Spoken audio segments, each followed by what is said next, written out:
Assalamualaikum warahmatullahi wabarakatuh. Sahabat Syedara, jumpa lagi dalam Berita Aceh bersama saya, Cika Mutiara. Sejumlah berita menarik telah kami siapkan untuk Anda. Berikut 3 berita utama kami.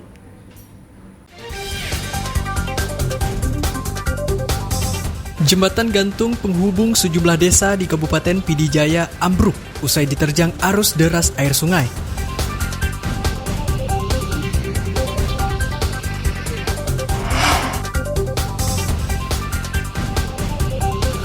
Sejumlah polisi dikerahkan untuk mengamankan distribusi logistik hingga pemungutan dan penghitungan suara Pilkada 2024. Seorang warga tewas usai tergelincir ke dalam sumur di Kabupaten Aceh Besar dan proses evakuasi berlangsung dramatis.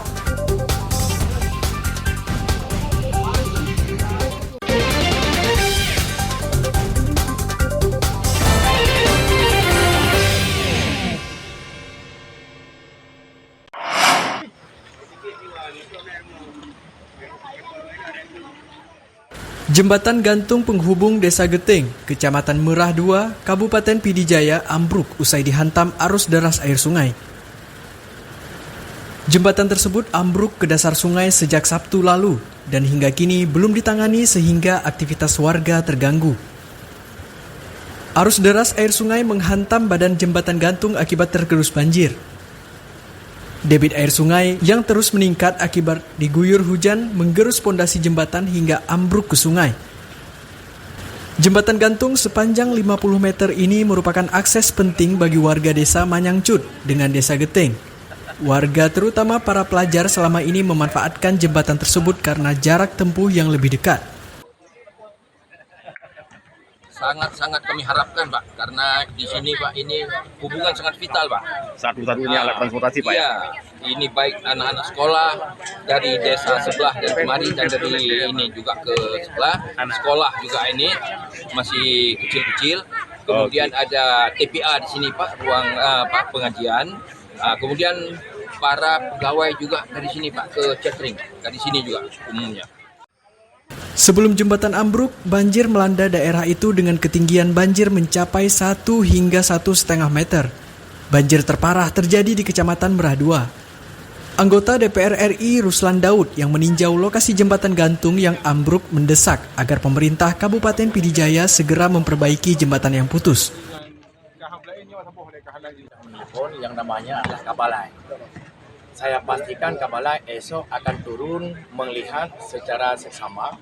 Selepas itu adalah langkah yang kedua, saya berkoordinasi dengan Bapak Menteri pada malam ini dan juga Bapak Dirjen terkait supaya pembangunan yang memang notabinanya yang utuh sebelum datangnya bala ini dapat kita hadirkan kembali secepat mungkin dalam tahun 2025 ini.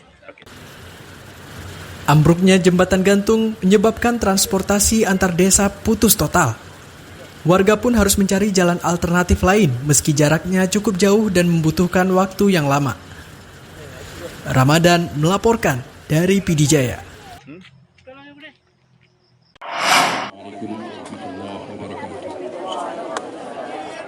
Peringatan ke-79 Hari Guru Nasional HGN 2024 di Aceh Utara pada Senin pagi berlangsung meriah.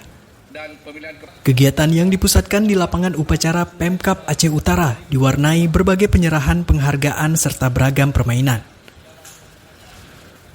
Upacara yang dihadiri ratusan guru tenaga pendidik mengambil tema Guru Hebat Indonesia Kuat. Juga diisi pemberian penghargaan untuk para guru penulis buku yang dinilai berdedikasi memajukan pendidikan. Usai upacara, pertandingan bola voli dan kompetisi paduan suara antar sekolah memeriahkan HGN tahun ini. Kegiatan ini tidak hanya menunjukkan semangat kebersamaan, tetapi juga menjadi sarana apresiasi atas bakat dan kreativitas pendidik bangsa. Jadi semakin banyak guru bergerak dan Aceh Utara, semangat untuk bergerak itu semakin kuat, semakin tinggi. Alhamdulillah antara tahun kemarin dengan tahun ini sangat luar biasa sekali. Kita lihat banyak prestasi-prestasi yang kita hasilkan seperti yang disampaikan tadi oleh MC. Kemarin itu di Jambore GDK di tingkat provinsi kita dimenangkan oleh kita akan mendapatkan juara kedua di seluruh Aceh. Penghargaan ini sebagai bentuk penghormatan atas pengabdian serta kontribusi mereka dalam mencerdaskan bangsa. Kalau cerita nama Pikiri itu lama sekali. Dari mulai pergerakan ini sudah ada. Persatuan Guru Putra Daerah, kemudian Guru Bumi Putra, dan sampai akhirnya setelah merdeka, pemerintah ingin menguatkan proklamasi, maka dengan surat Presiden Pikiri ini dibentuk. Hari Guru diharapkan menjadi momentum dan pengingat jasa para pendidik dan pentingnya peran mereka dalam membangun peradaban. Tim Liputan melaporkan dari Aceh Utara.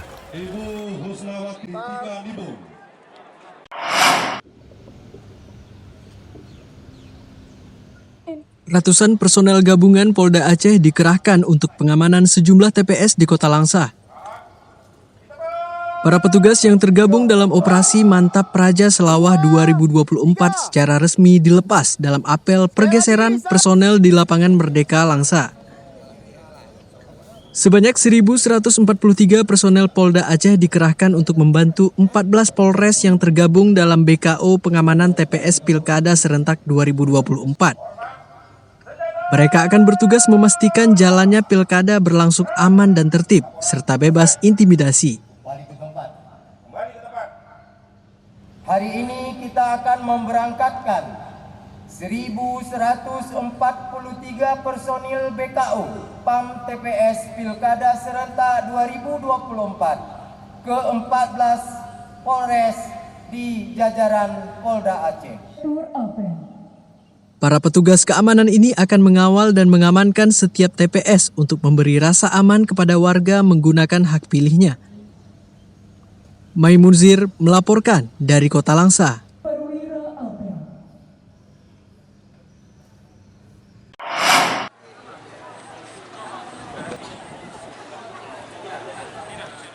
Sebanyak 1.180 kotak suara untuk Pilkada 2024 mulai didistribusikan Komisi Independen Pemilihan KIP Aceh Utara ke sejumlah kecamatan.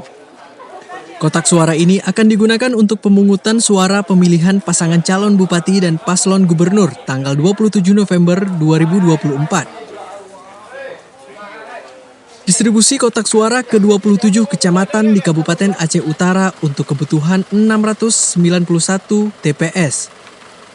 Pendistribusian diperkirakan selesai tepat waktu, sehingga semua TPS siap menggelar pemungutan suara. Distribusi kotak suara dan logistik pilkada lainnya mendapat pengawalan ketat dari pihak keamanan. Untuk kegiatan kita hari ini adalah pelepasan distribusi logistik ke kecamatan yang insya Allah besok akan langsung sampai ke TPS. Insya Allah kita upayakan hari ini memang wajib selesai ke kecamatan dan besok harus selesai ke TPS. Ada berapa jumlah kotak suara maupun bilik ini, Bang? Ya, kotak suara untuk Bupati ada sejumlah 1.180 dan juga kotak suara untuk Gubernur ada 1.180. Sementara itu, sejumlah polisi dikerahkan Polres Aceh Utara untuk menjaga kotak suara hingga saat pencoblosan selesai. Kecamatan juga kita sudah melaksanakan serpas pergeseran pasukan, baik itu personil Polres Aceh Utara dan BKO dari Polda, untuk siap mengamankan TPS sebanyak 691 TPS di Pilkum Aceh Utara. Untuk pengamanan distribusi logistik ini ada berapa Untuk personil kita siapkan dari Sabara, baik itu di Sabara dan Brimob, sebanyak 10 personil. Warga Aceh Utara diimbau untuk menggunakan hak pilihnya dengan bijak pada saat pemungutan suara. Partisipasi pemilih akan menentukan masa depan rakyat 5 tahun ke depan. Tim Liputan melaporkan dari Aceh Utara.